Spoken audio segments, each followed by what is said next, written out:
Մի դրվագ ասեմ, դրանից հետո հայ մարդը նախագահ Ռոբերտ Քոչարյանն ու այս իշխանությունը այս երկընտրանքի մեջ միանշանակ ոնց որոշում պետք է կայացնի։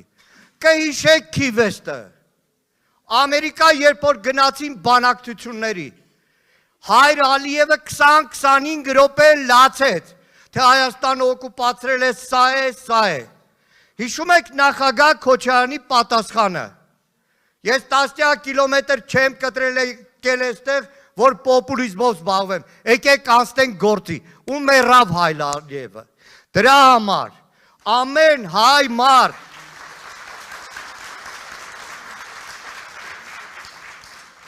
ամեն հայ մարդ իր համար այս ծանրու թեթև անելու մեջ, ճիշտ է, շատ են մոլորեցրել, շատ են խաբել, հիմա էլ են խաբում, ավելին ևս ամենահավորը շատ են սպառնում, վստահած էի աշխատողները այստեղ շարվել են, չէ, որ հերթով ամեն մի Չարենցավանցի ասի, լավ դե ԱԱՑ-ից հեռու, արի հանդիպմանը չգամ, բայց այս ամենը ժողովուրդը կոտրելու է եւ հունիսի 7-ին ընտրելու է 17-ին